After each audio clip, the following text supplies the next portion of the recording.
Following is intended to provoke thought and challenge our assumptions. The opinions we hold are subject to change based on new and valid information. Your discretion is advised. So I am curious, There we go. what is your whole opinion on the Ruth Bader Ginsburg thing right now? Because she just died, and there's controversy around that. Let's do it. Let's get into it. We're good now. Well, I mean, she's a remarkable woman, especially in recent American history, right? It's a big loss for progressives, for human rights, for women's rights, for America just in general. I don't think that it's appropriate timing to nominate a new judge. I think that it's inappropriate timing, and I think strategically it's poor planning on Trump's part, because he should sit down and wait until the election. And then if he loses the election, he still has the lame duck chance to be able to go forward and still nominate somebody. But at least now he doesn't have to deal with a fight. What do you mean lame duck? So let's say Biden wins. He is elected president. He's the president-elect, but he's not sworn in until next year. That's the lame duck time. That's a lame duck period. It's the lame duck period. Yeah, it's the lame duck time frame. Yeah, and it's not that long, right? Like November, December. Yeah. You know. So A lot of stuff happens though during that time. But I'm saying if I was Trump, I wouldn't want to pick a fight with the Democrats at this moment. I mean, look what they're trying to do. They're trying to stonewall the nomination. They're trying to sue him for tax evasion, and they're also trying to impeach him again, possibly. I haven't gone into what they're trying to impeach him. COVID! Oh, excuse me. Yeah, COVID. I haven't gone into what they're trying to impeach him for yet. I don't know. I just saw a headline that Pelosi was saying that it's not non-negotiable, that she was not keeping that out of options. But I'm just thinking, from a strategy point, why pick a fight with the Democrats right now? Why not just say, yeah, we're not going to nominate anybody until after the election, until after the people's voice. And then if you hear that you're losing, fuck it, let's fill a seat. Or if you hear you're winning, cool, you still get to fill that seat. I mean, are you really surprised that they're doing that though? I am actually. I am surprised that they are doing this before the election because of that reason alone. Now they're going to have fights to pick. I mean, that's Trump's November life. November 3rd is the big fight. This is a small fight compared to that fight. So if you're saying don't pick another fight, it's like compared to what? Compared to what? Compared Bubblegum? to To bubblegum? Fucking McConnell. It's just more headache. It's more hardship. It's more money. It's more money for his side. It's more money for the Democrat side. It's a waste. Why do this? It's inappropriate to do this. Just across the board, I think it's inappropriate. Now, do I think that the Republicans have the right to be able to put somebody up for nomination? Unfortunately, I do think it's their right. I mean, it's their period right now. Regardless of what they've said in 2016, hypocrisy is a bitch. They are hypocrites. It doesn't matter. They still have this 4-year term to do as they please, unfortunately. Yeah. So That's something to bring up because when this happened, when Scalia died, I think it was Scalia that died. 2016 with Obama. With Obama, and they blocked it, saying like, "How dare you?" Yeah, 80 years of history. This has never happened. Yeah, and it's like I think I recall something like, pay respects. They're trying to fill it in before he even hits the grave. And these are the same people. This is Lindsey Graham, Mitch McConnell. Yeah, It makes me wonder. Like politicians someone have a double standard and hypocrisy. It doesn't make me wonder that. There's I no already knew memory. that. I mean, that's just how it goes, right? The Democrats will do something, and then the Republicans will be like, "Oh, I can't believe you guys did that! Oh my god!" And then the Republicans will do something, and the Democrats will be like, "Oh my god!" It's like Bloods and Crips, man. It's like after a while, it's like you killed enough of my brothers that I can't move past. Like if I see one of yours, they're dead. I mean, it's similar with everything that they do. Look at gerrymandering, for instance. It's guilty parties on both sides, but then when gerrymandering doesn't work in favor for the Democrats want to get rid of it in that district. Yeah. And then when it does work in their favor, they're like, yeah, you guys do it too. It's one of those things that I tell people to look out for in leaders they're a little more closer to, because I think politicians are so far away from us that it's hard to like, today I'm going to judge you on yesterday's actions, right? It's hard to do that because you're not there. But people often don't do that with their own like corporate leaders or even their own managers or people in their family. It's like, you really got to watch for people who say one thing and Do as I say, not as I do. But to give that to life, it's like being a hypocrite is one of those signs that you are not to be someone that I should obey without question. There needs to be some question there. Kids pick up on that. Yeah, from parents. it's a red flag for self-service. And you're right, kids do pick up on it. I remember calling my parents out on things too, like swearing, for instance. How come you can say fuck, but I can't say fuck? Yeah. Well, fuck you. I'm going to say fuck. Yeah. Well, it's like, you're a kid. And it's like, yeah. But then when am I an adult?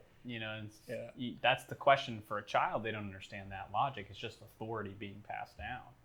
And they're just like, screw you, but I see it this way, And with those leaders, it's like, how do you because you're not going to vote McConnell out because he was a hypocrite in this particular instance, but it is like a bunch of other stuff that he's done that you would hope that people would do. People this would catch on. One simple thing that someone's doing publicly, and you're not thinking, this is the right guy. So McConnell's up for re-election. He's got the contender Amy McGrath going up against him. He's an extreme underdog, right? Extreme underdog.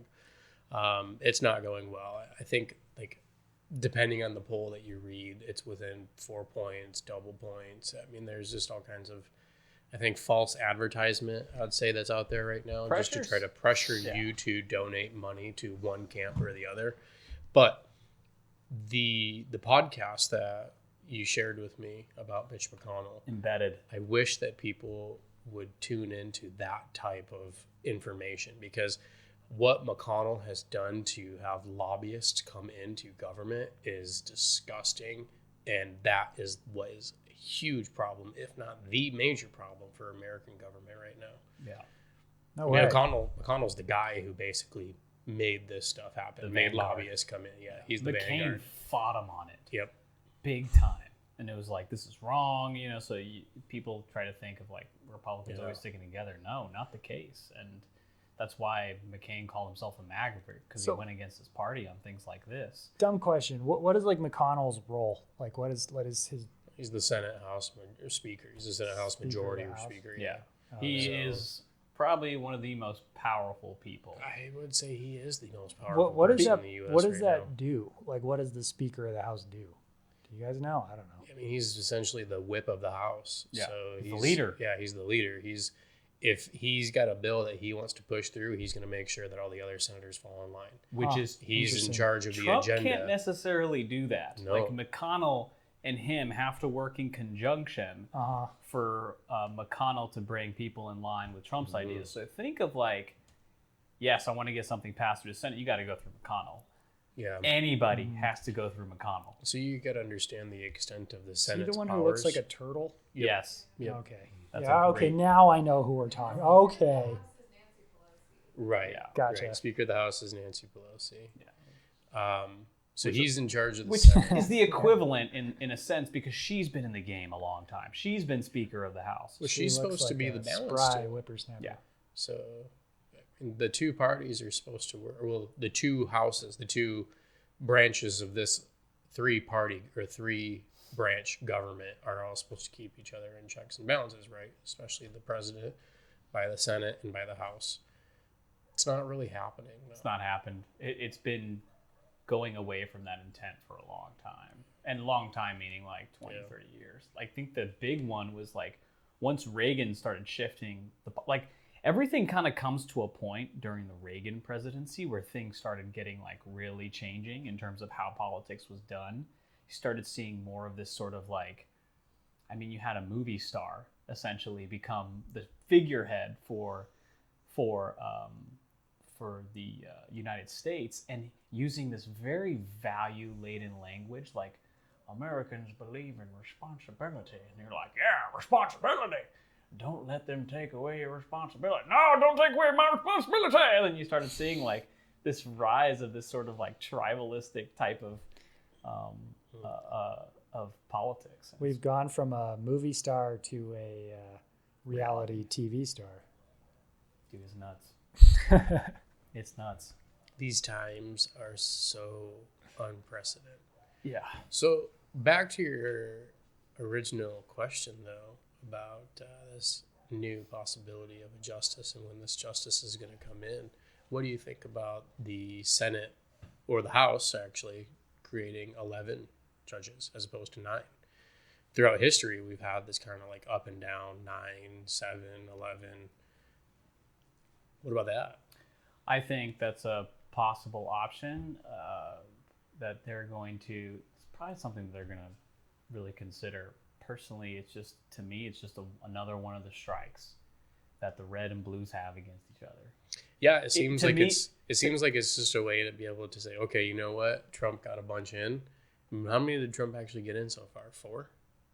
Supreme Court justices? Yeah. No. He only got Kavanaugh and I think someone else, one other guy. The Are you sure? controversial one was Kavanaugh. No, he didn't get 4 justices in. No. I thought he got 4 in. No, because I think the chief left. They got a new chief in, and then now they put in Kavanaugh. So he's put in 2. Yeah, and this would be the 3rd, which Following it up? is a lot. Yeah, well, I'm looking at like who are the. I want to court say it's justices Chief right Justice now. Roberts that was put in by Trump. I can't remember. You've got John. I don't know who was put in by Trump. Or is it John? Just look up Supreme Court justices since 2016. New Supreme Court justices Yeah. since 2016. It Yeah. should pop up.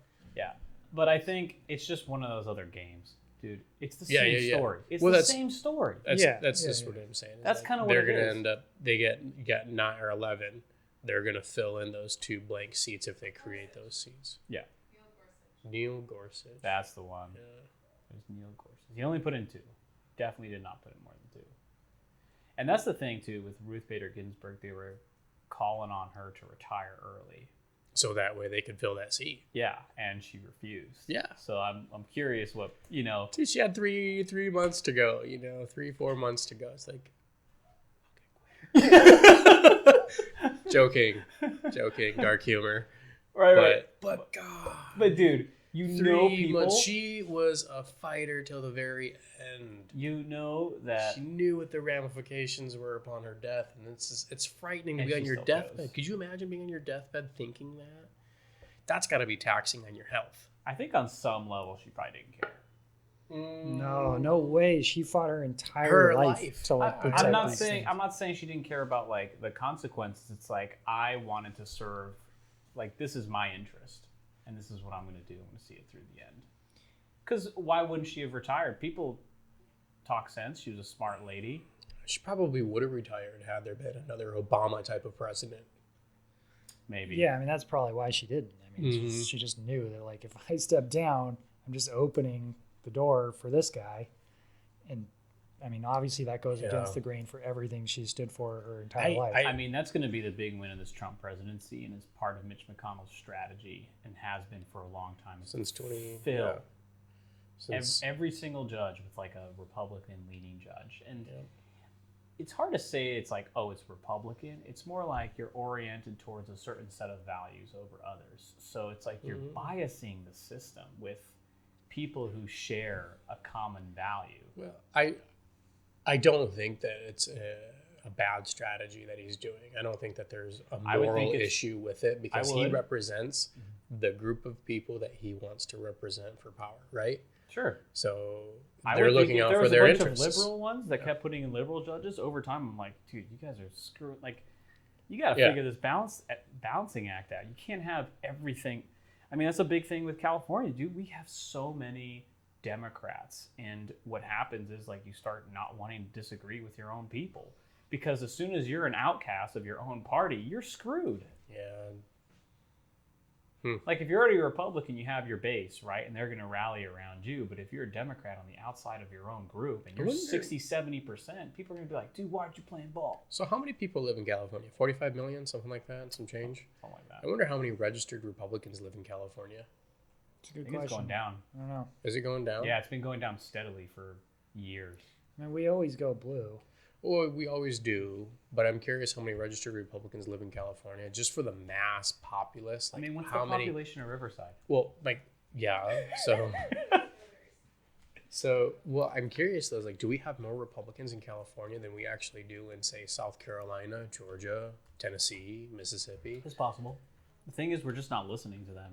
Yeah, 4,700,000 are Republicans. four. Like 4 million. Dang, dude. 24% Republican in California. Katie, do you want to come on the podcast and replace Hollis with your technical skills? She's got Yeah, you really should. fast typing. I don't have to do this stuff. Oh, we have a minute taker now. She's doing notes for us. Good. Great. Yeah, so I think that's Wait, but one really, of the is it problems. only 4 million? That's crazy. Yeah, I mean, 45 million here. I That, kind of how many imagine that it would registered be voters higher. are there total? Because, like, Total? yeah. Almost 20 million. Okay. Putting that into perspective, that makes sense. And that's a very big number. So 20 million and some change registered voters, and 5 million of them, almost 5 million of them are Republican. Well, yeah. That's a quarter. So, wait, Oh. so that's how many registered voters there are, is 20 million. Of those registered voters, 8.6 million are Democrats, and then almost 5 million, the 4.7 are. Oof. Oh, okay. So they're in. It's Wow. not just. Yeah, that's more Two kind of parties. in line with what I was thinking it would be. Still, all those registered voters tend to go blue. Yeah. California. Yeah. Like, I mean, you could say 8.6 Democrats, 5 Republican, but then Yeah. the majority of those, California is not. most certainly not a swing state. no. It is not a purple state at all. No, And I we think- always go blue. I think we need to, maybe as a state, is do a better job of reaching out to the other side, because we're always seen as that state that leads the charge on some of these things. And in terms socially, we need to integrate more. We need to integrate more with people on the other side of the aisle. But then I see stuff like this. That's an argument across the board for all Yeah. politics. Yeah, But then I see stuff like this, and this kind of sickens me in a fundamental way. I saw this? There's a board out by Alpine for council member ISSA, ISSA, and in it says the slogan is Trump conservative. Vote ISSA, Trump conservative. And I'm like, that is so gross. Like, that's the calling.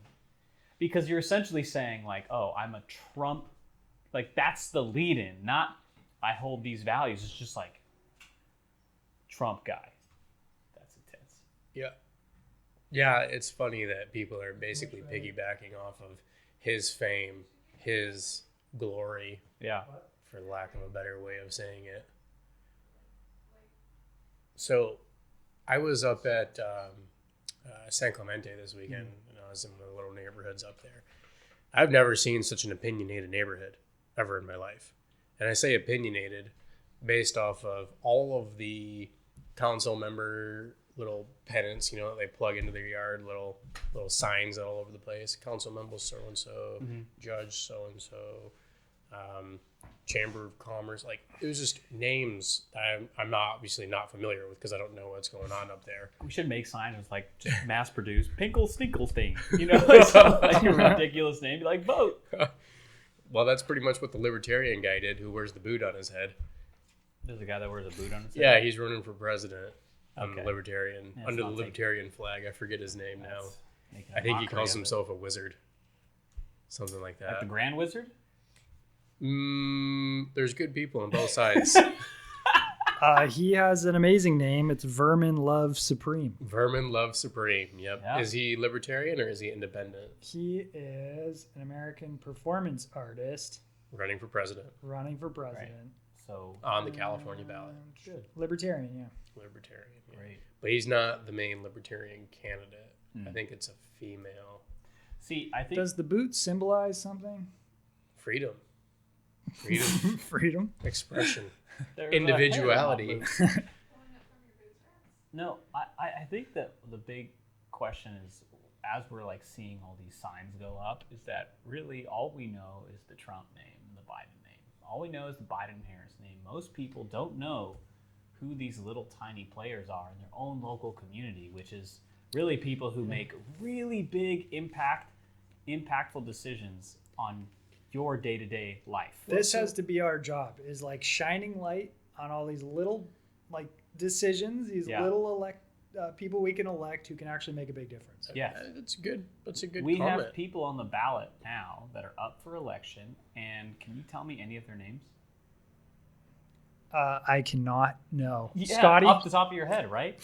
No. And most people don't know. Issa. Katie Yeah, over there. Katie exactly. can list like 12 probably. So I think part of it is it's like, we don't even know who these people are, let alone what the ballots are, let alone what these people have voted for in the past. I think as people are listening, we're going to uncover, leading up to this election, who these people are, what they're putting out there, and then when the ballot's in front of you, do you have more information now? Because you spent an hour or 2 hours, 3 hours, 4 hours listening to a podcast that explains it. And that's the sad part, is this takes hours of work. Like, we're kind of... man, it takes more than hours. We're doing all this It's foreplay leading up days. to these two propositions, but I took days to research AB 5 and then Prop 22 before we talked about it, which, have you guys thought about that ever since? Well, I you have tried took not to. days. You're a slow reader, though, right? Super slow reader. I talked to I read it like this, and then I read it backwards, and then I read it forwards. And then I say, hey, Scott, you have to see this. It's a good article. I talked to Yeah. a few people about it. So did I. Yeah. So did I. I actually also reached out to a couple people who I know drive for Uber and Lyft, just to see what their opinions were. Any new information? No, it's pretty much the same. So actually, I didn't realize how much of a difference that each city was in regards to how much money that the drivers make off of each Lyft. So dollar for dollar, it's not the same across the board across the U.S.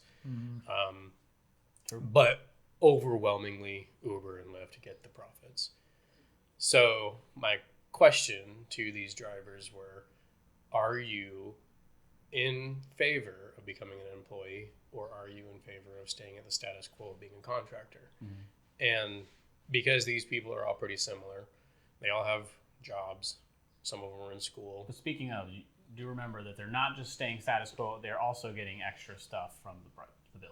Right, but they aren't here in California. Okay. So overwhelmingly, they wanted to stay the status quo. They wanted to have more benefits. They wanted to have more pay, but they don't want to go to be an employee. Yeah.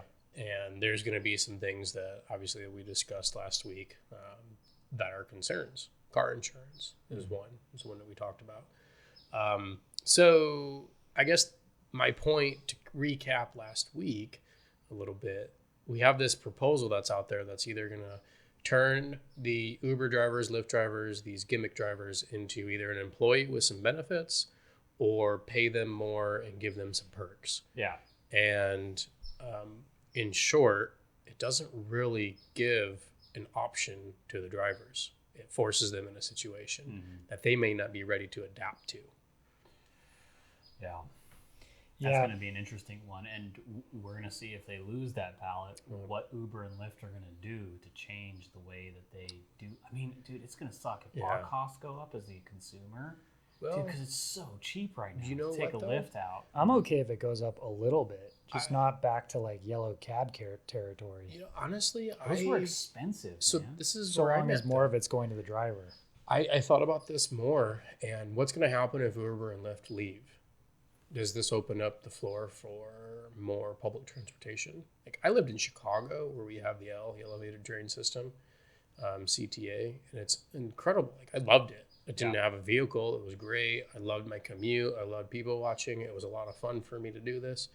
You know, you can still have a vehicle, obviously, but it might encourage bigger cities, larger cities like LA or, you know, San Diego to adopt something like that. So I think that that Lyft and Uber thing is kind of perpetuating this non-public transportation that we could have done. But I think LA and San Diego and a lot of California is so far behind on public transportation. Absolutely. So if they were to leave California next year, we're not in a position to be like, oh, let's just replace it with public transportation. That's not going to happen. I get that. I get that. The buses here are so inefficient, and then the train is only going to so many places. I lived in Salt Lake City, and they were still expanding. Those I doubt that we trains are would. great. I doubt that we would even get a system like that within the next 10, 15 years. Yeah. However, I think that Tesla it's power. important to go that direction. I mean, one, I think it's sustainable in the sense that it gets people off the road. It's a safer commute more often than not. It also helps out with the carbon footprint, helps out with parking for sure, helps out with logistics. I mean, I would love to see something like the CTA system here. Dude, I would love to see the government mandate Uber and Lyft that they can stay that way, but now you have to help us create an app-based public transportation system that is more effective at picking people up and dropping them off, so you have less waste. You've seen public buses with like 2 people on them because they're doing these certain routes. Imagine more flexibility in the public transportation system where it's app-based and they can actually use algorithms to coordinate a track that actually gets you to where you want to go faster and with putting more people in the bus. I think that's a really cool idea of rethinking like what public transportation is. I think a lot of coastal We don't do that side with apps. communities probably block this type of transportation system because they don't want to see that coming into their neighborhood. They think that it's going to be a property decreasing or property value decrease system. But if you take a look at really what's happening though, change if it bust in people Exactly. every 20 minutes in PB, and then there's just like people from La Mesa coming in, National City, could you all imagine? over San Diego, just dumping into the beaches. But could you imagine though what those neighborhoods would look like without having those cars all piled up in there? It's so crazy. It's been extra crazy the last, this year. I think and OB's been getting insane with how busy it's been the last few years. I mean, just even a rail system that follows the highways would be huge. Mm-hmm. Right? Like just skipping that traffic, just to if I could go off from the 805 or the 15 and then take trains up past the 805 to my work for commute and then drop off a mile away from my work, that'd be easy. Yeah, that'd be great. I mean, does the trolley go up to UTC now? I think that was in the I think there plans, is right? a trolley that goes up there. They're building it out. I don't know when they're going to be done, but I've I don't been know working how. on it forever. But you got to think too, you don't want to stop at every single exit. You want to bypass some of those exits. You need to have some expresses. As a city planner, that's what I think you need to make. Have a beeline, connection to 805, connection to 163 northbound or something like that. The government, I'm telling you, it needs to be more of a partnership between these big businesses and government, because we can't continue to be these completely divided entities. We don't have any government public services like a public transportation that would be app-based, where it could be okay, there's 4 cars on this train, 2 are going to break off and go in this direction. At the next stop, take time to go to your appropriate car, because on your app, you set your destination and there's enough of you to take you that way versus our default. So we can skip the default. You have these intelligent, independent train cars that can break off and maneuver. And the government really does have the ability to do so. And I'll give you an example. Out in Imperial County, when we put in a solar field, we were obligated by the contract to build in Imperial County that we had to restore a couple roads.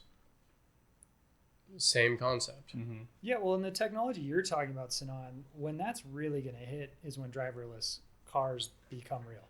Yeah. When we have driverless cars commonly, our transportation infrastructure is going to transform dramatically. Yeah, we within won't a short need parking lots in the same way. The whole thing's going to be so different. Yeah, it's And, funny.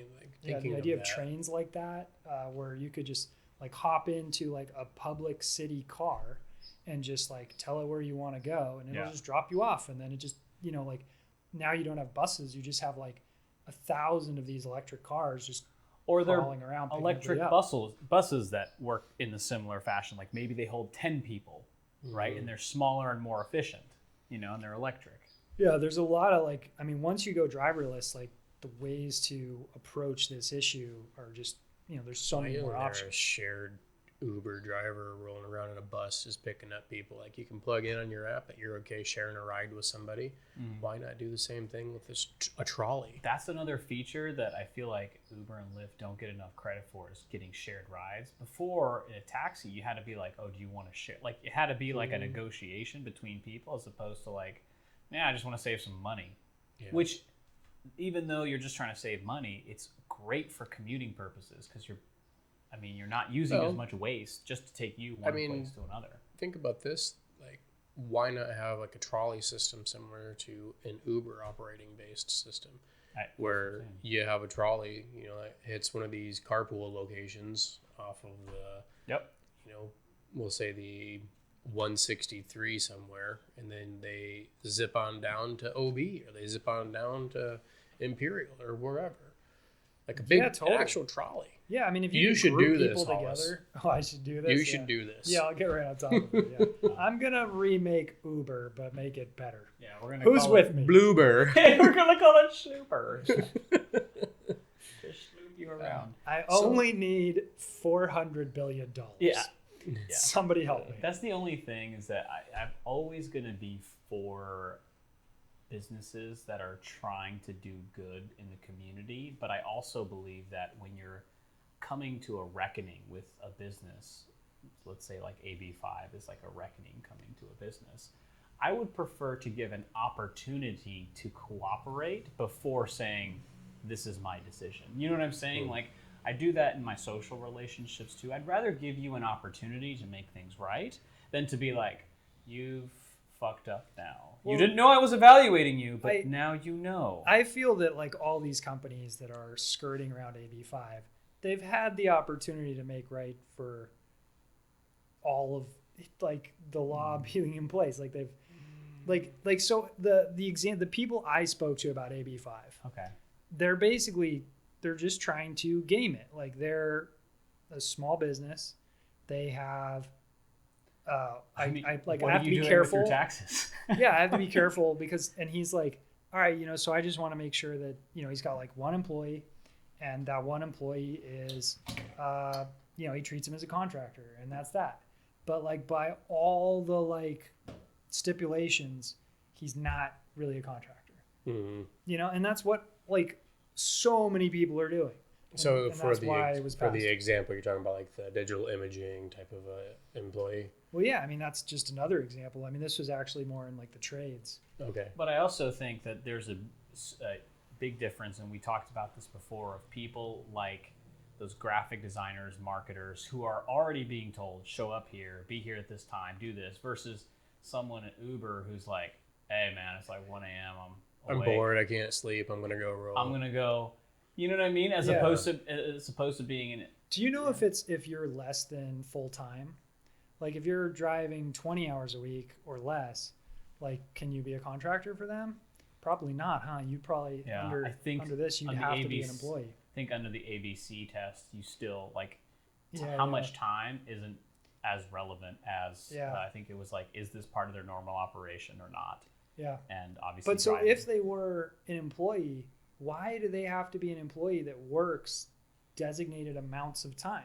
Why can't I be an employee who just racks up an hour here or there, but then I still get all the benefits of being an employee? That's what Uber and Lyft are like, dang it, we're going to have someone who works 30 hours, like this tiny little amount, and then they're going to get full benefits, I mean, 30 I think is respectable. But I get your point. 32, I get your yeah. point, yeah. No, that's fine, but that's how it is for every business. And they're going to 32. work, but then they're going to work when it's possible they could work during hours where it's not as flexible as it could be. Who's incentivized now to work at like 1 a.m.? Again, to my question, why would you regulate when someone has to work just because they're an employee? Why wouldn't it be, you're an employee who could rack up as many hours as you'd like. Well, once you break over 32, if you want benefits, you have to regularly do more than 32 every week. Like why can't it be flexible underneath the 32 limit? And that's what's missing in this proposal is that kind of commonality, that kind of ground. Well, some of it is Lyft and Uber's choice, because like you said, Lyft and Uber could say, okay, you're employees, but you can work whenever you want. But we don't know what they're going to choose. They could say, you know what, to reduce our liability, we're going to cut hours. Because here's what's going to happen, is they're going to find, especially in their insurance policies, that there's going to be more accidents at certain times of the day, which is going to increase the amount of liability that they have for their employees. The thing Uber and that's Lyft insurance both 101. did phenomenally well was that they figured out how to deal with like load balancing, right? Like if you have more demand downtown at 2 a.m, how do you get more Uber drivers down there? And they came up with their, the surge pricing, right? Mm-hmm. So the driver makes a lot more in surge pricing. And that was brilliant. It totally worked. So I don't buy an argument from them saying that like they're not going to be able to supply people when and where they need, because I think they came up with an incredibly brilliant creative solution the first time. And I think if you're not forcing people to work an 8-hour day and you're allowing them that flexibility, you know, I don't see why you can't be, if you're under 32 hours or under 25 hours, whatever it is, you get certain benefits of being an employee, i.e. Social Security, you know, whatever. But then above that, you get the benefits, and then you choose how many hours you work. But that's also, I wonder why that's most not companies, possible. most companies, you don't get full-time benefits until you're over like 32 hours. 32 hours. That's exactly the point. Like, that's what I'm saying. Why wouldn't we treat them like other companies? Because all you're saying is, why don't they just do the same thing that they're doing now, but cost them more money? Exactly, yeah. That's what, That's exactly what I'm saying. that's what you're saying. Yeah, that's exactly what I'm And saying. there's a reason why they're like, no, we don't want to pay a bunch more money. Well, no, I get but- why they don't want to pay a bunch Yeah, more yeah. money, but this is about helping people live fulfilling lives where they make adequate money and have some sort of social safety nets to help them. If you're a contractor, you don't have any of those social safety nets. Is that really what this is about, or is this about something else where politicians want to hold Uber and Lyft accountable to pay more money At the expense of other people. at the expense of the employees? I mean, that's a debatable point. I would have rather seen them just tax app-based drivers differently. It's like, if you want them to reroute that money, why don't you just reroute it? If the government wants to do it, why not just reroute it? Yeah, I don't know. What do you mean? So like, okay, so you have a certain tax structure for app-based driving that's a little different because they're benefiting from independent contractors. And then you can take that money and put it back into the system. So you're actually taking money not from, you're taking money from the top rather than changing how they actually have to do business. So you're talking about taxing contractors? I wonder- No, Taxing Uber and Lyft like for their having corporate pop. contractors. Yeah. for operation. Well, it's kind of what this prop does. 22. It does. It costs them more money, but it's forcing them to change their operation. Right? They're going to have to adapt their operation to this too. Well, if they do if the new thing passes, then it seems like they don't really have to change much. They They don't just have to change offer some additional benefits. Yeah. Yeah. Yeah, I'd be curious to see what happens. We're going to find out November 3rd Yeah. how Californians vote. So let's talk about these other ones then. Let's get 'cause into them. Even we talk, we can still go down the rabbit hole. Like, I feel like there's still other stuff that we can uncover, but it's like, Yeah, let's dive in. Yeah. So what do we have today? We have 14 and 15. 15. Yeah, and 15. I'll do 16 next week or next time. Yeah, let's, I don't know. I mean, 15 is the tax on commercial and industrial properties for the funds to be appropriated towards education and local government. What is 14? 14 is a $5.5 billion bond to basically fund the California Institute for Regenerative Medicine for another, decade or so. Okay, I want to hear about this commercial property thing first. So they're going to tax commercial property? Let me read you what a vote yes means. Okay. Ooh, I love it. A vote yes supports the constitutional amendment to require commercial and industrial properties, except those zoned as commercial agriculture, to be taxed based on the market value rather than the purchase price. So what that means, let's say you bought your warehouse. Let's say you watch your 1912 Ouch. for $500. Oh, man. You pay taxes. There's a little bit more to this. You pay taxes based off of your purchase price from 1912, Which was $50,000. plus And a rate of jar of inflation, raspberries. plus rate of inflation, or 2%, whichever is lower. So wait. You either pay what? Say again? So plus rate of inflation or 2%, whichever is lower. So that's kind of nice. It sticks with the dollar as it comes up, or 2%. Every max. single person who owns a residential property is looking. I know. Not I residential. know, but you're going to be looking at it and be like, is this the slippery slope? So that exactly.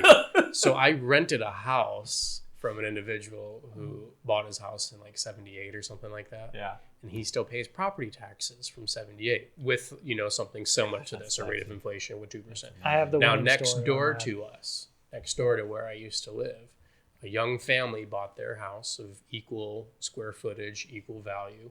Their property tax, you can see this all on like Yelp and Redfin. Their Zillow and all property that, yeah. tax, Zillow, sorry, was thousands, thousands more than what ours was. Okay, wait. So there is a nonprofit called Bankers Hill Club. They own almost city block in Bankers Hill, San Diego.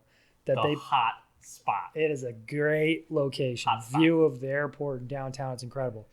They bought it for $50,000 back in like 12 or something like you're saying. That's so And sexy. They literally pay, and I'm not making this up, $100 a year in property tax. Okay. So my wife and I pay like $7,000 Yeah, I pay a like year for this 6 like grand. tiny house we live in. So hang on to that right there. Do Okay. you think that that is an okay assessment? Do you think that that's an okay standard to have? I mean, it's interesting. I mean, they're a nonprofit, so I'm like, well, maybe nonprofit could be treated as a separate category. It's not commercial. Yeah, it's like not Okay. commercial. So Let's there, say I it's think. your business. Hold on. So I'm not done because I think I actually feel that's. I don't know. I feel it's okay to a point, but I feel like there should be some way where it should be Okay. increased to keep up with the times. I don't know what that Which is way what that rate of inflation would be, or 2%, whichever is lower. So hold on. Yeah. Let me give you another scenario. Okay. We have tons of small businesses scattered throughout our neighborhoods.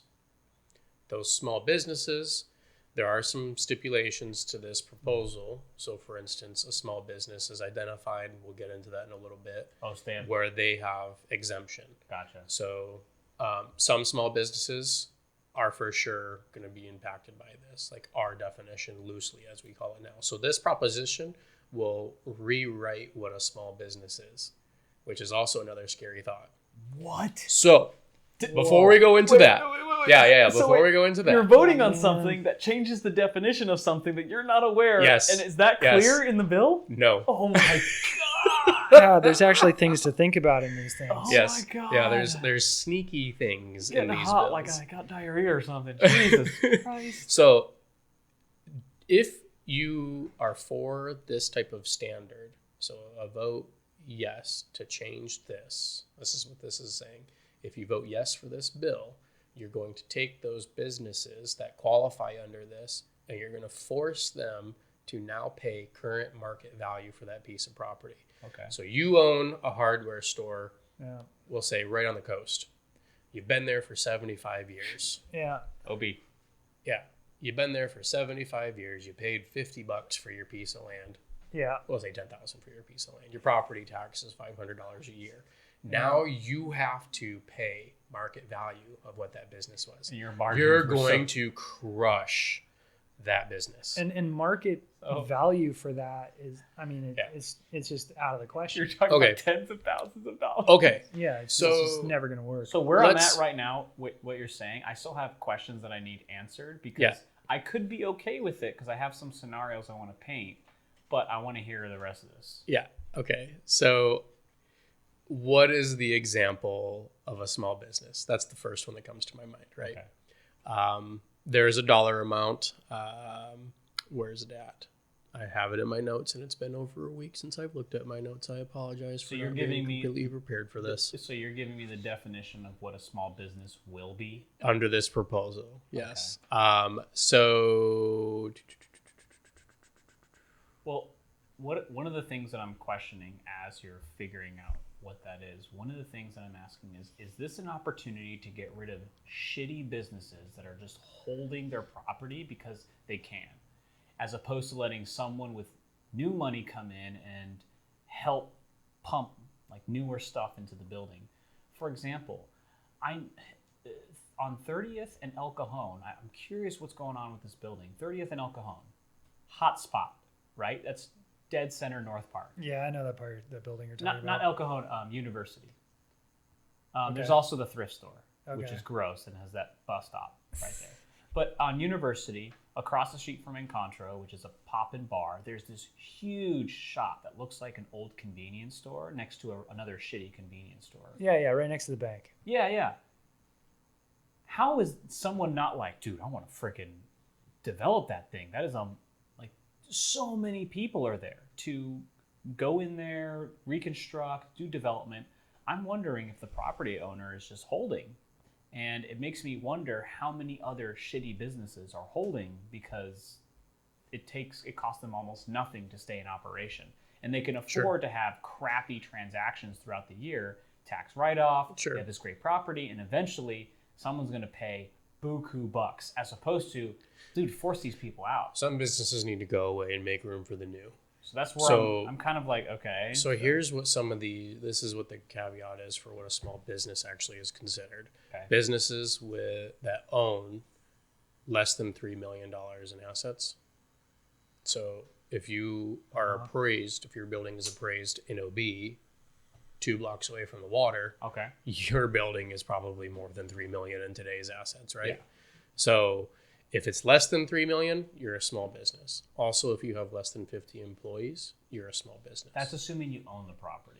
So you have to. It's your asset. It's an asset, so you have to own it. Yeah. So if you're leasing for 75 years, Yeah. A little bit different. You're gonna be exempt from this. Yeah. But having Unless fewer, you have $3 million in assets elsewhere. so or you can have fewer than 50 employees and must be independently owned and operated. Wait, so why, if you're a small business, why did classify it as a small business? Are you exempt from this increase? You're exempt from the way that this tax proposal is going to affect you. Ah, okay. If you have fewer than 50 employees. Fewer than 50 employees and independently operated and owned.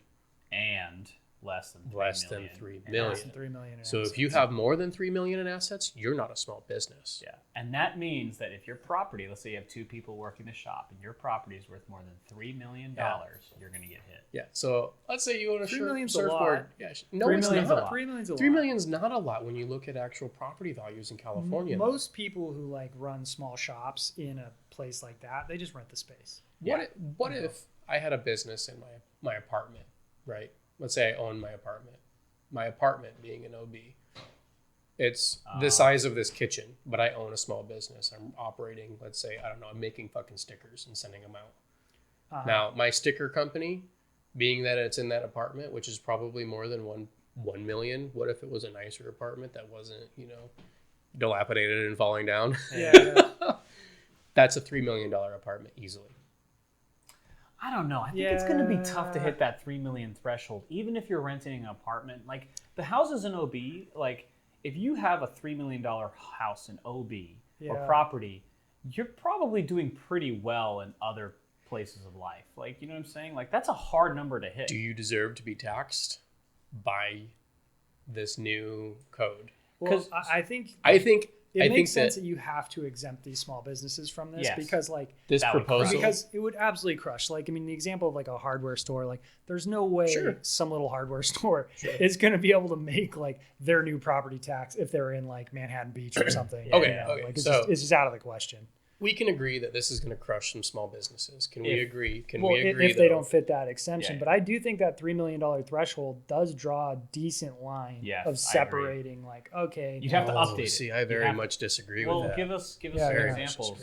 I'm trying to say some of these shops that are downtown. Okay, well, I'm not listening to you. So exactly. Let's say I own a laundromat, right? Well, there's no way. Even if my building is really nice, there's no way that building's 3 million and plus my material. I'm saying that these buildings that are OB Surf and Skate, Mike's Tacos, I don't know, the fish market that's over there. Those are buildings that are right next to the pier, right on the water. If you think that that's not a $3 million building, I challenge you to go and take a look and see what that commercial value is. I'm not so sure, but I'd be very surprised if the shops that are in there are actually owned. I think some of them own the building. Some of them very well could. Some of them could not. I don't know. You should definitely look that up. I don't know if we can we see that stuff if we just go to we need to see commercial property values. Yeah, what's what was the company? LoopNet?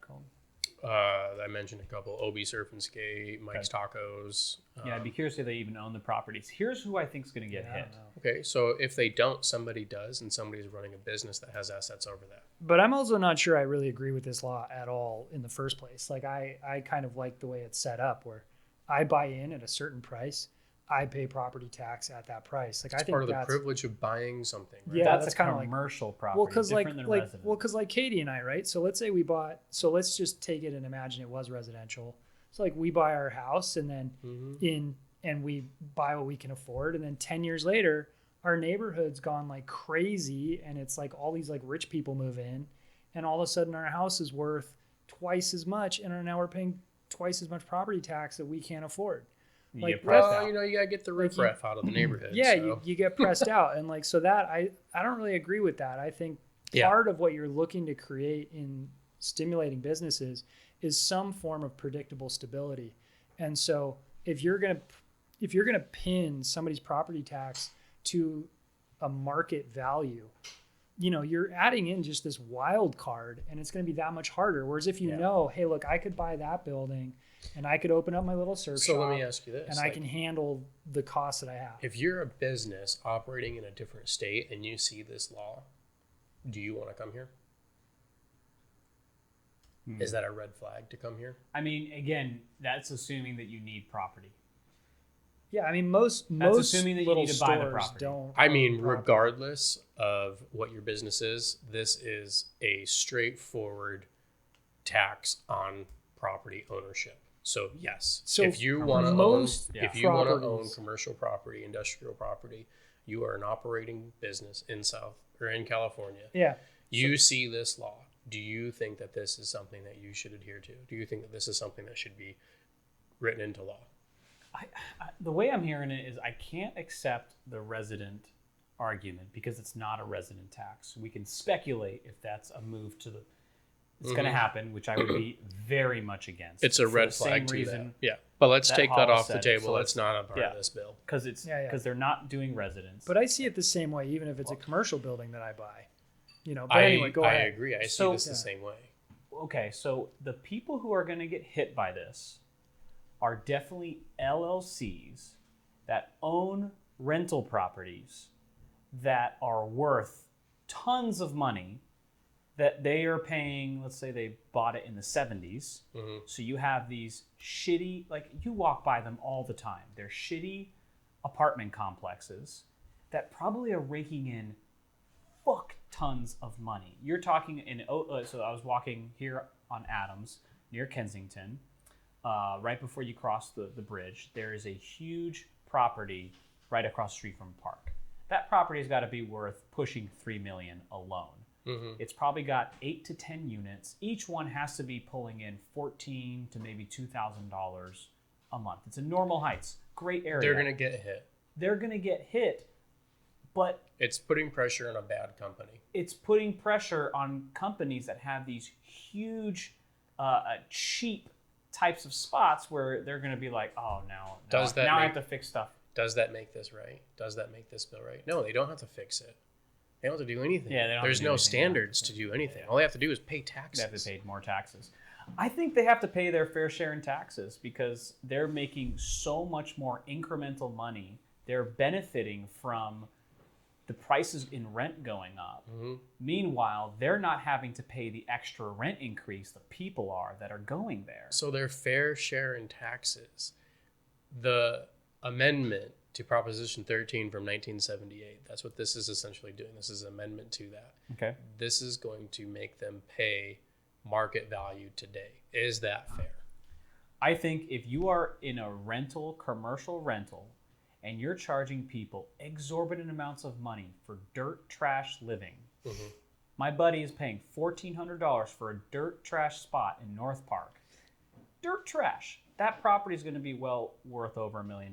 Maybe you own it, and it's just your one property, so you don't hit that $3 million. But maybe you got 4 other of those types of things, and you bought them in the 70s. You got to start paying your due. You are taking money out of our residents and not necessarily giving them back to the county or the state.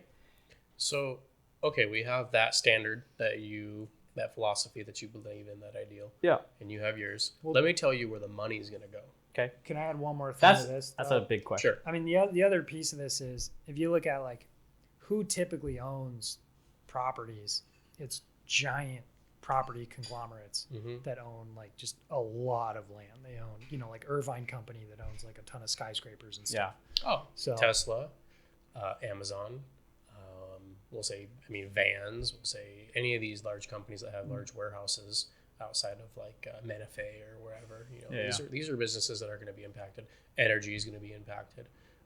Shipping and receiving is going to be impacted. The boat yards here are going to be impacted. Lots of businesses are going to be impacted.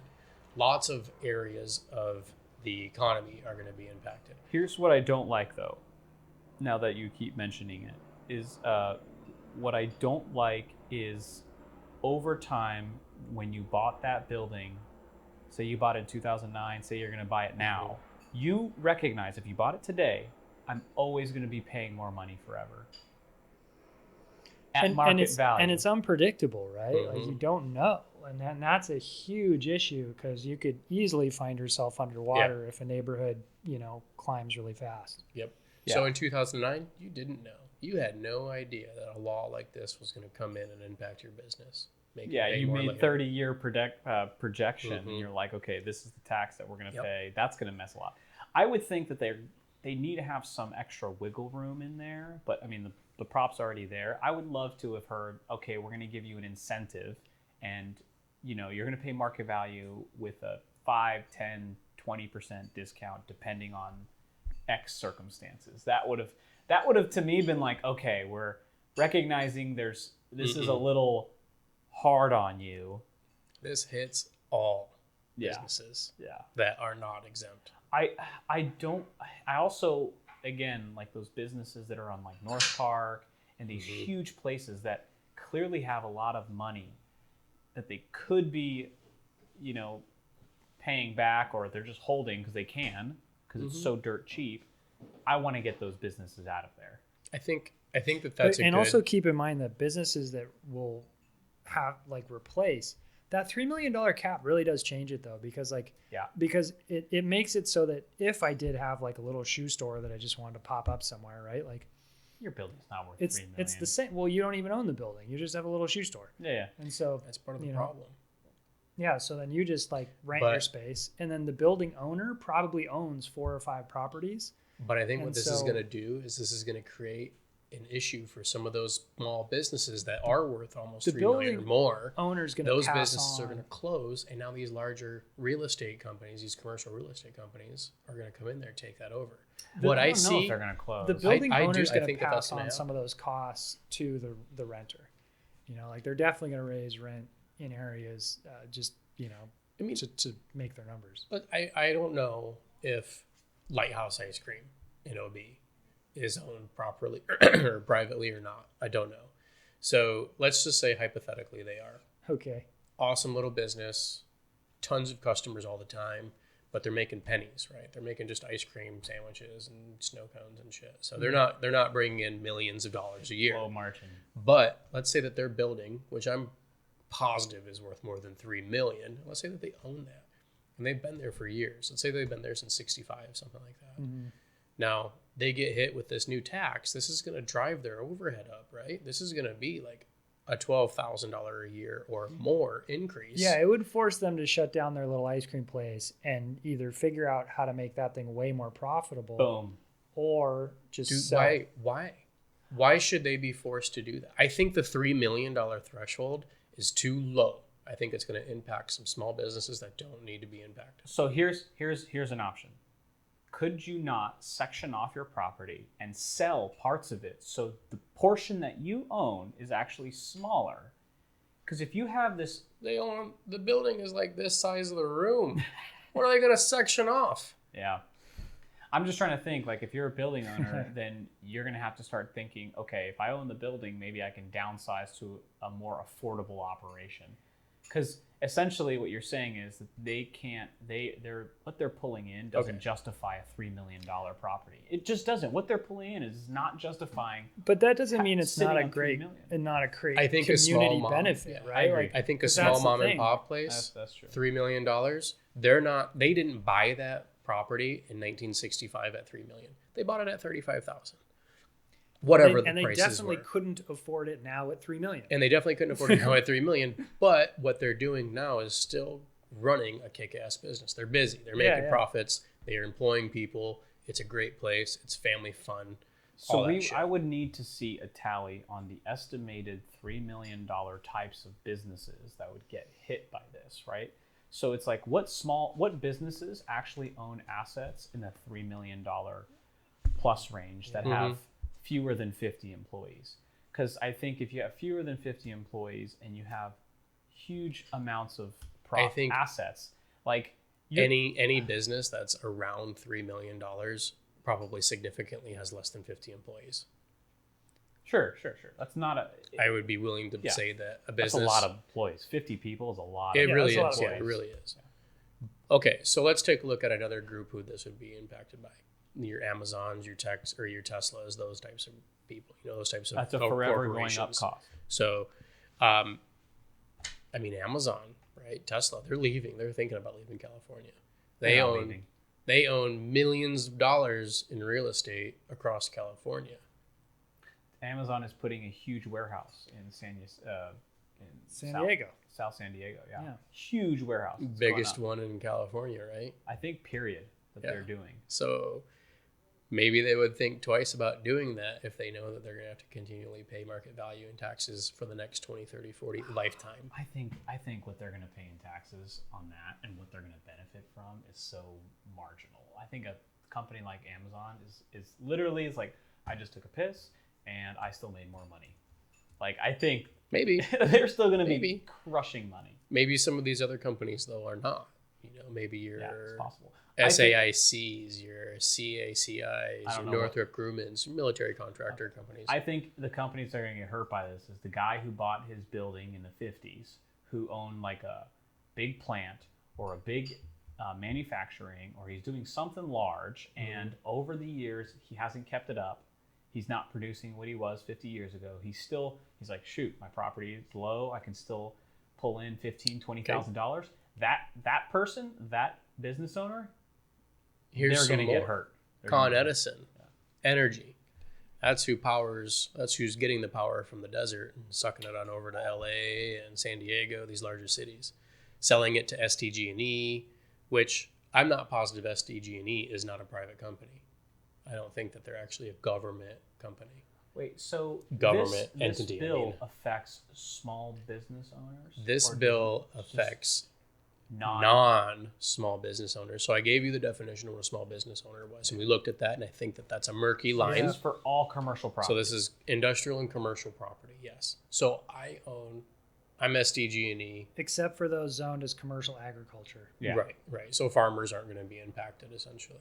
But if you're, I mean, are you farming solar? Because they're called solar farms? I don't know. No, they're not. I don't know that. They're not. Tell me how this education thing piece. Well, hold on. Okay. So let's look at the power, though. So if they go through with this proposition, power is going to be affected. All of your power that you get, these lights are going to go up in price, like having this all on. Because this is going to also impact that commercial land that's out there in the desert. That's going to impact that power plant that's along the ocean. That's commercial and industrial property. That's also assuming that the land, let's say you got the solar fields that you own. How much do you think a nuclear power plant is worth? How much do you think a solar farm is worth? Yeah. I'll tell you how much we put our solar farm in out in the desert. It was over $360 million. No, right, but how much? I don't see that property value going up a ton. That's the part. It's like, is it going to go up significantly? You're in the middle of the desert. Yeah, like who's like, oh sweet, I'm going to go build my houses over there. We're going to build a community. But they're not necessarily going to increase that property value in the same regard as it's just going to naturally inflate, right? Well, you said they're paying for market value. Anyway. Yeah. So with an industrial license to be able to build, that also is inflated. It's not just a standard 2% or a standard inflation dollar. I don't know, permitting and zoning. Me. The guy in the desert with a solar farm is I'm telling you, I'm paying $200 from experience of building, from experience in going to the city councils and asking for permits and these bureaucracies asking for permits, that land exponentially goes up in price every year. like drastically. It is far more expensive to get those permits and to build on that for zoning purposes alone. Yeah. I mean, I do see like pay $250,000 for this plot of land, and you're like, that doesn't even have a house on it. So, Yeah, you pay $250,000 for a plot of land, and So now you say tell that me you this- want to put some solar farm or some solar panels Tell on me this there. education piece, because I kind of know where I'm going with it, but this is only part of the bill. Okay. So all the proceeds, every single proceed is supposed to go to education. No, not even close. oh wait, here I have like whole write up on that. What's a no vote? A no vote just means we're not doing the change. A no vote basically means that we're going to stay at the standard 1978 Proposition Yeah, 13. based It's- on it's purchase same as price. based on purchase price as a status quo. Well, but it Yeah. does say with annual increases equal to the rate of inflation or 2%. Or 2%, whichever is lower. So that's what we have today. That's what is going on right now. So there's already a system in place for Yes. increasing this. So what you're thinking of, it's it's not like you're only paying property tax based on that. Yeah. There's still some inflation, which doesn't make sense to me for Bankers Hill Club because I literally know they paid $100. Yeah. Well, Well, it's like the basic inflation they should be paying way that. yeah, more than that. but the rate of the value of their place. Also, is it's an going NGO, up. you said too, right? What's that? You said it's a or it's a Yeah, it's not. The rate Nonprofit, of that yeah. going up compared to the actual inflation is way higher. Yeah. Right? The property is going to go Okay. way up higher. So where does the money go if they do this new tax law? The state's going to supplement decreases in the revenue from other state tax issues, And state deficits. they estimate it to be about $12 billion. that it's going to bring in Yeah. I think that's an understatement of what they really are going to state- over a This- year. So this is just what it over says on over a quarter. on Ballotpedia. It says the state fiscal analyst estimated that upon full implementation, which I think goes in 2025, the ballot initiative would generate between 8 billion and 12.5 billion a year in annual revenue. Year. That's a year. 12.5. Yeah, that makes 8 makes to 12.5 billion Okay. per year. So where is this money going? So it's going to supplement the decrease in revenue that they're seeing elsewhere. So filling up a hole. Filling up some holes. It's going to go to the counties implementing the costs for this measure. So what does that mean? The counties, it's going to go to the counties that are implementing the costs from this measure. That is. It's ambiguous as fuck. No, that sounds like administrative bullshit. Yeah, No. it's administrative bullshit. It's ambiguous as fuck. Exactly what that- What counties are implementing this measure? All the counties? One Wait. county? Two counties? Hold on, let me implement this measure. Just flick on a light Yeah, switch. yeah. Be like, All right, cool. Now pay my tax. Yeah. Pay your Well, taxes. you know what it really comes down to? It goes to Sacramento, right? So what's Sacramento County? What is Sacramento in? They do say 40% would be distributed to school districts and community colleges via a new local No, school. And you're community missing a college big property statement tax there. fund. I want to hear. A You're summary. missing a statement I want to there. hear a summary. Yeah, 40%, but 40% of the remaining. 40% of all. 40% of what? 40% of what? 60% of the remaining funds would be distributed to local governments and special districts. So they're going to pay off deficit first. So that's assuming that there's going to be some extra left. Oh my gosh! Now I see the tricks. Yeah. So they're going to pay off deficit first. Like we have but California has like a massive deficit that's probably only going to increase thanks to COVID. So is $8 to $12 billion a year going to pay off the deficit, or is that even going Just to gonna go drop in the slop. bucket Yeah, and they're yeah, going to need slop. more to pay off the deficit? Yeah. I have So- no idea, but probably more. That's right. So with the remaining, 60% is going to go to local government and special districts. Yeah. Okay. So what's a special district? It's a good question. Can't find that one though. Local. I I think a don't know. special district is like district. I think it's 5 or 2, whatever the governor or the mayor's district is. But like so like So with how the, many with Or a the, special special district might be like Ramona or something. How many like special in the districts county. do we have? this is all like over my pay grade, but for property taxes, they basically fund your local school. Like, right? So Mhm. so like what we pay in here goes to the closest like school district, right? So I think, Some of correct what me you if I'm pay. wrong, some of these commercial property taxes would be going to the local Right, school and whatever's community next. college. Some Whatever of the which, property yes. tax So they're going to pay the deficit. Mhm. Then they're going to have any remaining broken out for 60% going to local government and special districts. Yeah, 20,000 to dish out. So local government and special districts, why isn't that included in the deficit? And now they have 40%. That just might be programs I that they don't want to know. do that they didn't have money All for this stuff's before. automated. Maybe. Like maybe. But then they'll have yeah. 40% left Yeah. over, which 89% is going to go to local school districts and 11% is going to go to community college, which I'm all for. Here's the misleading statements to these, though. Yeah. One, they don't tell you exactly how the funds are going to be broken out and where they're going to go. But in the proposal, they get you to buy it in, or they get you bought I heard in that. by saying this is for education and local government funding. It's bullshit. I don't like that. A small Sneaky shit fraction like that. of this money is actually going to go to Well, education. and 40% local of the government. remaining percent. Yep, 40% of the So remaining let's say percent. 8 to 12 billion. It could be 10 billion. It could be 1 billion. Keep it a round number. Let's just say 10 billion. Keep it a round number. So 40%. 10 billion is 10 billion is brought in from this proposal. 10 billion is brought in from this new law. And then let's say it cost 3 billion to fill in The a deficit. hole. And so you've got 7. Now you got 7 left. Then you take 60. 60% off of that 7 billion now Yeah. is what? So, yeah, Maths. I don't know. Math is hard. You know what else is hard? Politics and understanding proposals. Yeah. Absolutely. But so Gotta be like, like 25. so I brought up yes 2.5 on billion. 15 and I brought up no on 15 websites. Okay. Okay. So yes on 15, schools and communities first. While the wealthiest corporations avoid paying their fair share, our schools have the most crowded classrooms in the nation, and our local communities are struggling to respond to the impact of COVID. So that's like their big banner title there. No on 15, stop tax hikes. California politicians have a spending addiction. A no tax increase will ever be sorry. Okay, wait. I Great. can't read. California politicians have a spending addiction, and no tax increase will ever be big enough to satisfy their habit. That's like the The top tagline. Yeah. tagline. That's a stupid tagline. That's a really bad tagline. Yeah. So, okay. California's working Okay. families are So already here's- struggling here's with where high I'm cost at. of living. Right Well, now. hold on. I want to tell you who is for this. I think that this is important to understand who Okay. is Could for change it. my mind. You have some large corporations, of course, that are for this. Like I guess some bureaucrats that are for this. But there's a lot of people who are for this who aren't a part of California. Biden was one of the names that was sponsored on Ballotpedia. Can you pull that up? Stay the Oh, hell Are out. you still on that? Stay out. Yeah, stay out of California politics. Yeah. Elizabeth Warren was part of it. Stay out. Sorry. Stay out of it.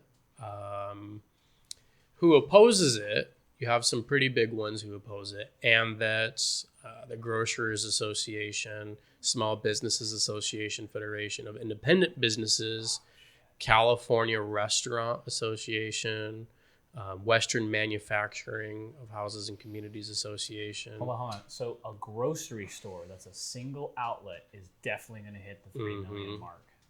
Because you have assets that, not including the property, you also have inventory, you have I'm thinking equipment. Yep. You're definitely going to hit that 3 million. There are a lot North of Park small. There are a produce. lot of small businesses. Apple Tree's going to be hit. Olive Market's going to be hit. Hardware stores are going to be hit. All of these small businesses are going to be impacted because I guarantee you, they're worth more than $3 million.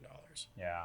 So it's a gross bill. It really I is. really hate the sneakiness that this is going to schools, but then when you dig in, they don't tell you what the deficit is or how much holes they're going to have to patch. I might be for this bill if that 3 million mark was, say, 40 million. 40 million is huge amounts of assets. So 20 million. backers of Prop 15 claim only the rich will pay for the massive Prop 15 tax hikes, when in fact the taxes are commonly passed through to small businesses and working families. So when I hear language like that, though, well, it's the trickle down thing. It's like, Yeah. well, yeah, if we get charged more, I'm going to charge you more. Yeah, I think that's bullshit. So yeah, it's Mhm. bullshit. It's fucking It's bullshit. bullshit. So like, it's bullshit. Threats and hostage taking. Backers of Prop 15 are threatening voters that they will close schools and hurt seniors with budget cuts if you don't give them your money, That's by stupid. which all caps, your I money, hate both of this, by man. voting for Prop 15. These same politicians refuse to reform wasteful spending, hostage taking. Should never be rewarded with your support. Unfortunately, I think Like this is really crap. Yeah. the Unfortunately, I'm thinking, okay, look, I would like to see certain corporations pay more of their fair share. You own an LLC.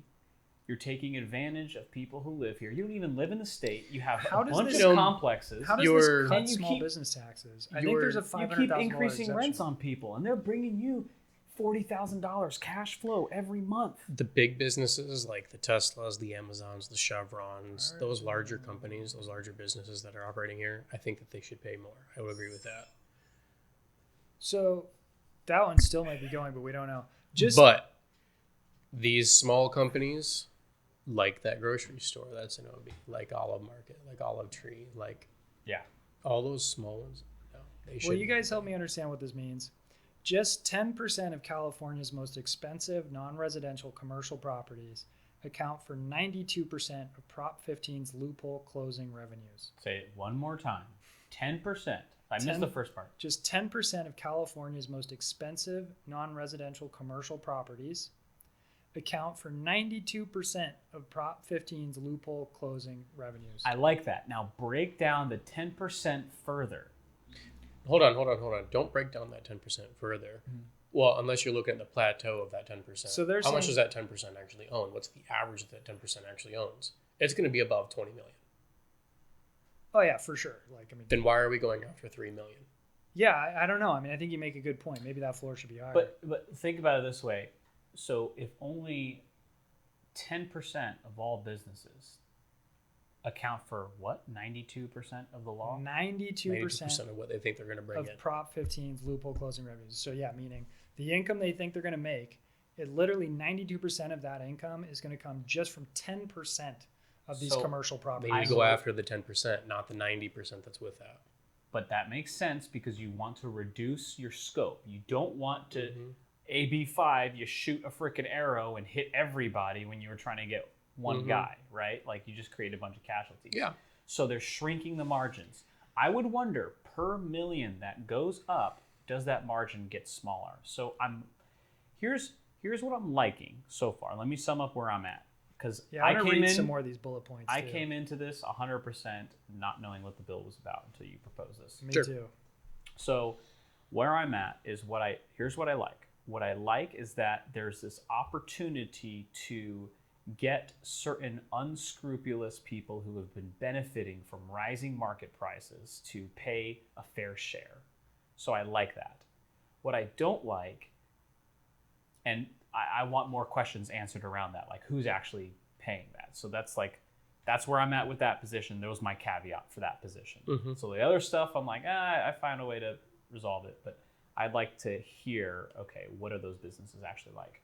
What I really don't like is this language that's being used, and that turns me off. It makes me feel like I'm being duped, and that's concerning to me because if I'm being duped, then that means you're making decisions based on some way somebody's manipulating you. So someone's telling me these funds are going to get used to help promote schools, but in truth, almost zero could go to produce schools. I have no clue. Potentially zero. Potentially zero could go to. They leave that totally open. Which, if someone's accusing you of having an issue of going on spending sprees, is that statement unfounded? And that's what I'm Not concerned at about. all. Look, I just made 8 to 12 billion. Any excess, I'll just dump over the schools if I don't use all of it. That terrifies me. So I can find ways to create more money, and then the excess, I'll do good with it. Assuming, but who's spending the money? So we'll go into like the people running for office. Who's spending this money? Well, we're talking about like they say deficit, right? So deficit can come from like I don't know what like I don't know what falls on the state versus the city, but like I don't know, trash collection services, like firefighting, like all these things are like how you schools. Yeah, these are all how you rack up deficit. Like you're spending.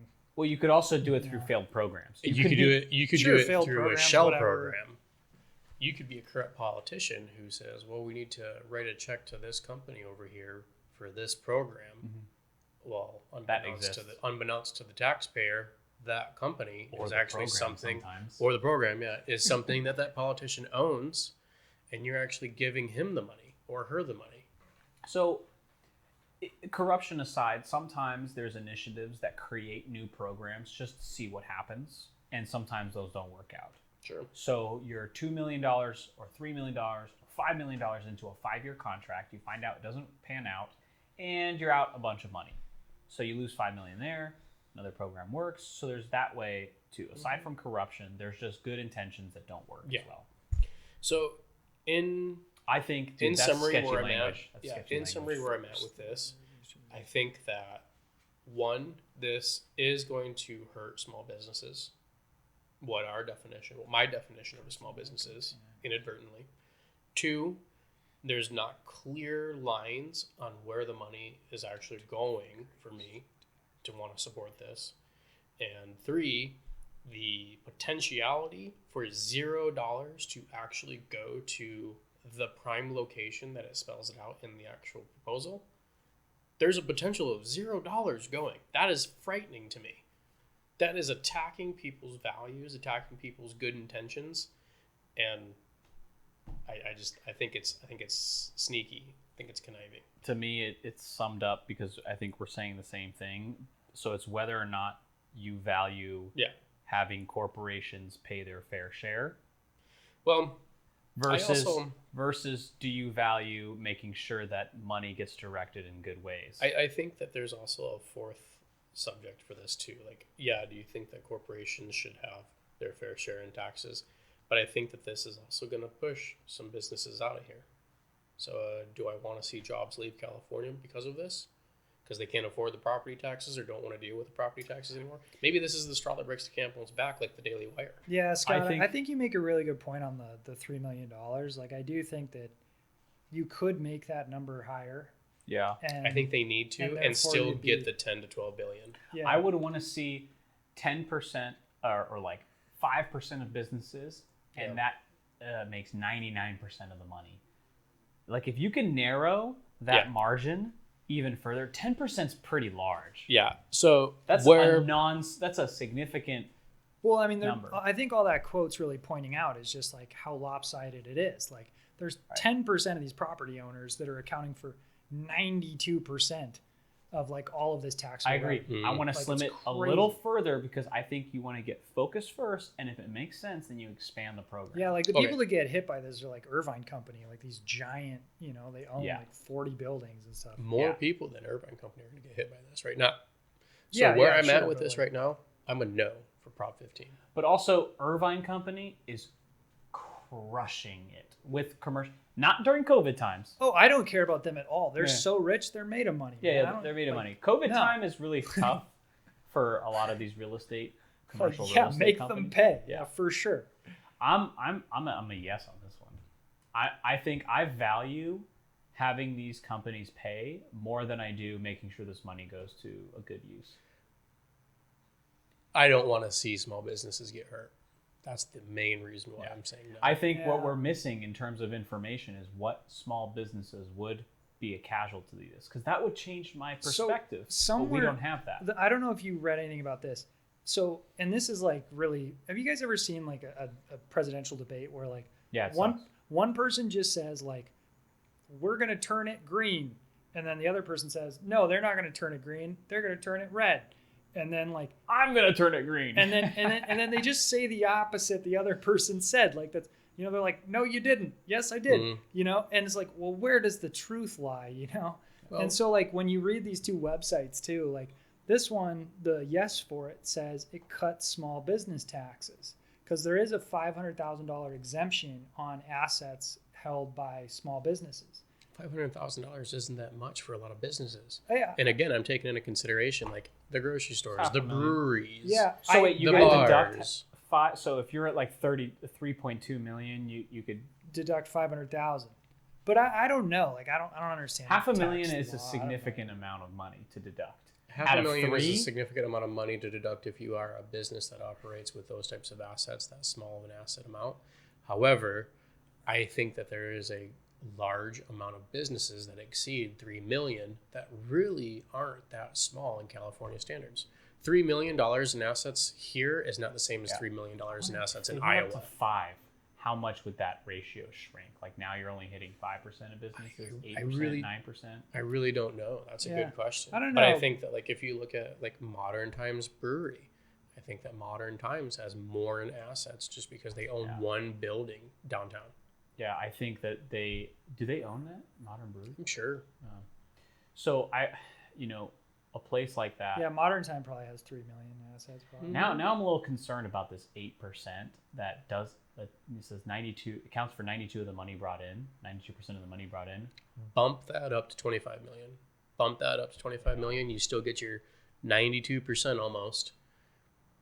I want to shrink the margin. Yeah, I think you make Yep. a really good point, Scott. Really.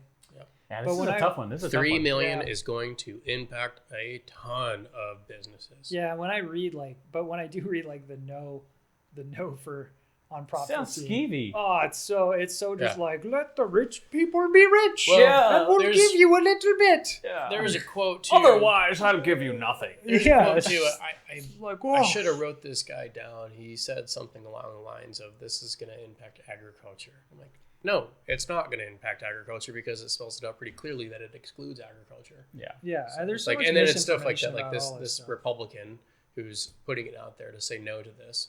But you take a look too at who's supporting this and who's opposing this, and it's actually a little bit across the lines. You have Democrats and I believe it. Republicans who are Yeah. in I would favor, think Democrats Yeah. are yes, Republicans are no. but you have both on both sides. Mhm. It's not exclusive. That's good. Yeah, So- so they say yeah. Where I just want to know a little bit more about the small businesses that would get hit because that would significantly change my opinion. Plus, I also don't like the skeevy stuff with the where the money's going. Well, for next week's podcast, I will come back with a list of small businesses that will be impacted. That would 100% change Yeah. my mind. This is a tough one. I'm not clear. I think I need a little bit more information. Sure. But like right now, I'm thinking, dude, Sure. if you're a skeevy business owner that keeps raking in money because you're paying nothing, Mhm. you need to pay your fair share. Like I'm so tired of seeing those commercial. Like it's so hard to compete with a commercial real estate developer in California. They've got so much money; it makes it harder and harder for middle class people to compete. I 'Cause hate the fact They that bought so long ago; they're paying nothing. Yeah. Meanwhile, you're trying to jump in the game, and Well- the barriers are against you. I hate the fact that it's stacked against the little guy. I mean, Yeah. for example, It just really residential. I went to go buy a house in Alpine. I got my pre-approval letter and everything from the bank. Go in, and before I get there, I call to make sure that our appointment's all set. Realtor tells me that somebody came in and paid cash. You know who paid cash? Probably one of these real estate agencies, one of these developers or something. You know? Oh yeah, no, Or totally. just rich person.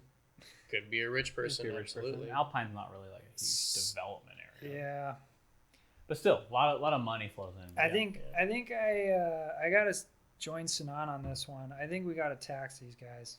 Yeah, but I'm willing to change my opinion if you get some more of that small business information. I'm willing to change my opinion on that because I want to make sure that Sure. those people aren't a casualty to some unnecessary arbitrary line Yep. that could have been more intelligently designed. So I am a I no. do agree with that. I'm a Yeah. no because I think that the 3 million is too low, and I'm also a no because I do not like the past businesses that bought land, came here, or developed a business here are now going to be punished for their land. I think that what should happen is like what you said. Anybody who buys land going forward after this law passes is applicable to that law. Anybody who already owned it, I don't think should be. I think that's a really good point. I think it's a good point. It's just not the reality of the bill. It's I not the think- reality of the bill. I think the 3 million mark. I'm Yeah. willing to say the 3 million mark might be too low, but you have the burden of proving that to me, and sounds like Hollis as well, because that could change my that real right there. If that 3 million is too low, I could be like, nope, screw you. Go back to the drawing board. Come back with a better bill. Yeah. And bring it up to 5 million. Change the language on this where the money's going. I don't know how to find this information for the businesses that I suspect, but I'm going to try to find like my examples: the grocery stores, the breweries, the bars, the gas stations. Dude, if you give me a the- list of the 2 places marinas. to call, I'll Yeah, call yeah. myself and be like, hey, what do you think about this bill coming up? I don't mind cold calling people. I'm dead serious. I'll give them a call and be like, hey, can I speak? You should do it on. I'm the sure some of podcast. them have. Should I'm record sure it. some of them have opinions on this stuff, especially if it impacts them. If it doesn't impact them, Yeah. they're like, oh, I don't Yeah, care. we got to get some like more knowledgeable people in here to talk on these things. Like we should pick a bill and find an expert on it. There's only Dude, one small That's business. very member. difficult to do. How many people dig into this stuff? There's only one small business Some member that I lawyer can think somewhere. of that I could reach out to and Yeah. find out some really good real estate prices. Yeah. Some tax guy, you know. I'm some, sure. like- Well, the people who are backing some of these bills up, probably there's probably allegiances and alliances in hands San down. Diego Yeah, that as a lobbying Yeah. group say Yeah. yes, no, but we'd have to just pull people from that in. But I think we're doing a good job of understanding. Like, I'm sure there's not going to be such significant information outside of, well, if you really dig into the 3 million number, here's the issues. Like, we're Yeah. already assuming that's an issue and we want to know, but with the information we have, here's what we're. I what feel we're like doing. we're doing a good job of understanding what the bill is, understanding some of the implications, but to really know how these things are going to like affect We society gotta be as a bill whole. writers. Yeah, exactly. All right, And I don't even know if our bill writers are in the know. dude. Yeah, this stuff's tough, man. Okay, I want to get on to this next proposition. What we got? 1 second. Mhm. Or Hey, is that thing still recording? I don't know. It's black. Okay, Then it's we'll not. stop. Give it a pause. Nope. Not doing anything. That definitely died. So I don't So want to. Tesla tanked today. Oh, really? Yeah, from battery day, like big time. No. So can we do this next one in 20 minutes? Probably not. Like, Do you think we can?